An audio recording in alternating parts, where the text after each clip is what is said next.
तेल मैं लगा रहा हूँ मूंछों में, है सुताई मैं कर रहा हूँ मूंछों की, परमिशन इनसे लेना पड़ेगा जाके। कह जी मूंछ रख लूँ मैं? तुम तो हमसे किसी भी दिन नहीं पूछते, जब प्रधानमंत्री बनते हो तो उससे पहले ये कहते हो मेरे भाइयों में नौकर बन के काम करूंगा, आपका सहयोग बन के काम करूंगा, और सारे पूंजीपतियों को पैसा कर आप कर दिया। RBI का जो नीचे का खड्डा है ना, वो जब निकलता है, जब किसी देश से बहुत बड़ा गृह युद्ध होता है, उसमें से सारा पैसा निकाल लिया। बताओ, बिना युद्ध के ही निकाल दिया, न लड़ा न झगड़ा। मुश्किल आ जाए तो क्या चलेगा? आदाब, नमस्कार, अस्सलाम वालेकुम। न्यूज़ से मैं हूँ आपका सलीम खान। दोस्तों, आज हम पहुँचे हैं राजस्थान के हाथनी का गाँव में। 1800 रुपया ने 1500 रुपये महीने फीस दी जा रही है। कई स्कूल में कोई भी मास्टर ना ले रहा, कहीं भी दुनिया का स्कूल ना ले रही। यार बालक जो पढ़ जाऊंगा, एजुकेशन दो, अपना बच्चान के लिए तालीम दो, ताकि हम डॉक्टर्स बने, इंजीनियर बने, हैं, हाँ, IG बने, DIG बने, हैं, कर्नल बने, जनरल बने आर्मी के, हमारा हिस्सा डल जाए। तुमने देखा मुसलमान का कहीं आर्मी में अलग बटालियन देखे? कहीं नहीं है कि कोई पढ़ो लिखो है अलग बटालियन देखी? सरदारों की अलग बटालियन है। किस वजह से? उनका अंदर एकता है, हमारे अंदर एकता नहीं है, इत्तेहाद नहीं है। मेरे भाइयों, याद रखो, अपने अगर बच्चों को न पढ़ाया तो जुल्म सहते रहोगे।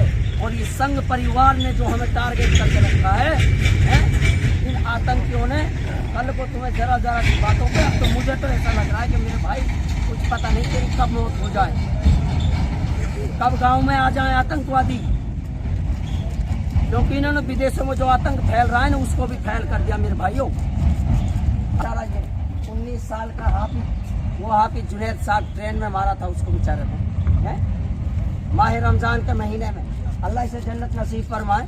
है ये पहलू को बच्चों के लिए दूध है, दूध पीने के लिए गाय ला रहा था, इसको मारा है। देखो, ये रहा मेरे गांव का उमर मोहम्मद, इसमें नहीं आया पोस्टर में। ये जितेंद्र भील को, अगर ये जितेंद्र भील मूंछ रखता है, कार्तिक भील है, इनको मूंछ रखने पे क्या परमिशन लेना पड़ेगा नरेंद्र मोदी जी से कि मैं मूंछ रख लूं क्या? है तेल मैं लगा रहा हूँ मूंछों में, है सुताई मैं कर रहा हूँ मूंछों की, परमिशन इनसे लेना पड़ेगा जाके। कह जी मूंछ रख लूँ मैं?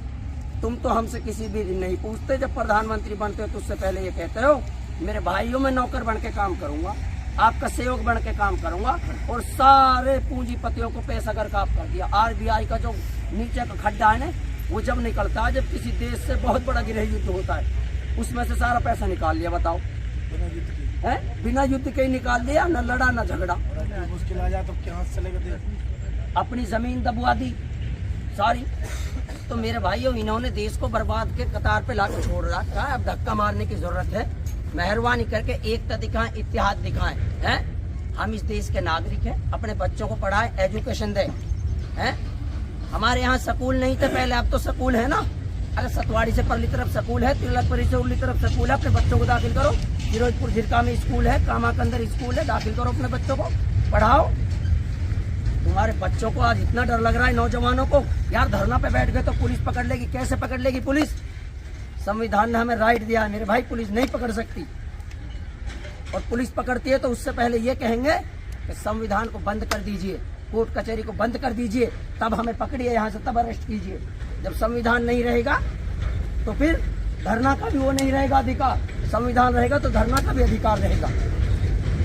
तो संविधान है तो धरना का अधिकार है, धरना जारी रहेगा। दुनिया की कोई ताकत नहीं रोक सकती। मेरी जान जा सकती है, इस कुर्ते का कफन बन सकता है, धरना बंद नहीं हो सकती किसी भी हालत में, क्योंकि शांतिपूर्वक धरना है। या फिर ऐसा कर ले CM साहब, जो मेरी भाभियों को दुख हुआ है, मेरे बच्चों को दुख हुआ है, उनसे पूछ ले एक मर्तबा, कलेजा निकाल के, कि तुम्हें क्या एहसास हो रहा है। कन्हैया का तो बहुत एहसास होता है उदयपुर में, वहां जाके तो थोड़ी देर के लिए बैठ जाते हैं मौम करने, और 51 लाख रुपए की घोषणा कर देते हैं, तुरंत दबाव दिया जाता है तो 1 करोड़ कर देते हैं, दोनों बच्चों को फर्स्ट क्वालिटी की नौकरी दे देते हैं। ये कौन सा तरीका है? दोगलापन नहीं है क्या?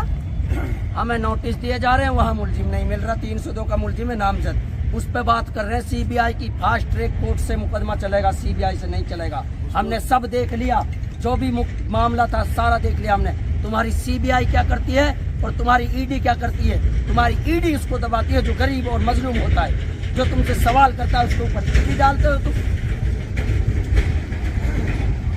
धारसूर का मामला में इसका सहयोग करें, शांति बनाए रखें। जुनैद और नासिर को इंसाफ दिलाने की ये लड़ाई सच्चाई और इंसाफ की मुहिम है। ये हमारे बारे में कह रही है, जो आप लोगों की मुहिम है। जो जुनैद और नासिर को इंसाफ दिलाने की ये लड़ाई सच्चाई और इंसाफ की मुहिम है। इसमें राजनीति करने वाले व्यक्तियों से दूरी बनाए रखें। हमने तो उनसे बनाई रखी है, राजनीति करने वालों से। एक मिनट हो जा। कॉन्ट्रैक्चुअल तो नहीं लिख मुझे आरोप प्रत्यारोप की नहीं बल्कि जुनैद नासिर के परिवार के आंसुओं की फिक्र है। उनके परिवारों को इंसाफ दिलाने के लिए हर कोशिश करूंगी और मैंने जो झूठ बोला था उसके लिए मैं माफी चाहती हूँ। अब आप जिस तरीके से नमाज पढ़ रहे हैं जी, नमाज पढ़ रहे हैं थोड़े से। मेरे भाई नमाज पढ़ रहे हैं, नहीं नमाज पढ़ रहे हैं। अभी 2 मिनट पहले हमारी जो स्थानीय विधायक है जाहिदा खान, चल रहा है क्या? हाँ, इसमें चल रहा है। उन्होंने एक पोस्ट डाली है फेसबुक से। उन्होंने लिखा है, मरहूम जुनैद नासिर को इंसाफ दिलाने की हक की लड़ाई के लिए माननीय मुख्यमंत्री और पुलिस प्रशासन के आला अधिकारियों से लगातार वार्तालाप कर रही हूँ। माननीय मुख्यमंत्री श्री अशोक गहलोत जी जल्द घाटीमिका में पीड़ित परिवार से मिलने आएंगे। राजस्थान पुलिस आरोपियों को पकड़ने के लिए अनेकों स्थानों पर दबिश दे रही है। आरोपी दूसरे राज्य के होने के कारण गिरफ्तारी में देरी हो रही है, लेकिन आप निश्चिंत रहें, घाटीमिका मामले के किसी भी आरोपी को बख्शा नहीं जाएगा। पुलिस का सहयोग करें और शांति बनाए रखें। जुनैद नासिर को इंसाफ दिलाने की यह लड़ाई सच्चाई और इंसाफ की मुहिम है। इसमें राजनीति करने वाले व्यक्तियों से दूरी बनाए रखें। इंसानियत को जिंदा रखने की इस लड़ाई में सच्चाई की जीत होगी। मुझे आरोप प्रत्यारोप की नहीं बल्कि जुनैद नासिर के परिवार के आंसुओं की फिक्र है। उनके परिवारों को इंसाफ दिलाने के लिए मैं हर एक कोशिश कर रही हूँ। इंशाअल्लाह हमारे बच्चों के कातिलों को कड़ी सजा मिलेगी। आप एक चीज बताऊं, हाँ, आपको एक चीज बताऊं मैं। अब हमारी ये लड़ाई है वो अपनी। आप हजरात ने जो देखा था कि सरकार कुछ दिन से ना तो काबू में थी, ना आने की बात ही हो रही थी। अब इन लोगों ने खुद ने ऐलान कर दिया कि मैं माफी चाहती हूँ। अरे माफी है ना भाई, आपकी धरना की जो ताकत थी वो एहसास हो रहा है। आपकी धरना की जो ताकत थी वो उन लोगों को एहसास हो रहा है, और एहसास जब हुआ है तभी इन लोगों ने लिख के नहीं ऐलान किया है? क्योंकि कि श्री अशोक गहलोत जी जल्दी घाटीमिका आएंगे। जब लाशें पड़ी थी तो तब क्यों नहीं आए? तभी आना था ना। बेहतर तो ये होगा कि आपके आने से पहले सारे मुलजिम अरेस्ट हो जाएं। सबसे अच्छा तो ये होगा कि आपके यहाँ आने से पहले सारे मुलजिम अरेस्ट हो जाएं, क्योंकि मुलजिमों को अरेस्ट करने के बजाय हमें आप नोटिस भिजवा देते हो। कितना अच्छा संविधान पढ़ना जान रहे हो आप लोग। तो हमने तो पढ़ा ही नहीं अभी तक। आप लोगों ने ऐसा संविधान पढ़ा, लगातार जिप्सी आ रही है। सुबह जिप्सी, दोपहर में जिप्सी, शाम को जिप्सी। मेरे भाइयों, आप लोग एकता में रहेंगे तो इंशाल्लाह ताकत बनी रहेगी और हम हक इंसाफ के लिए लड़ते रहेंगे।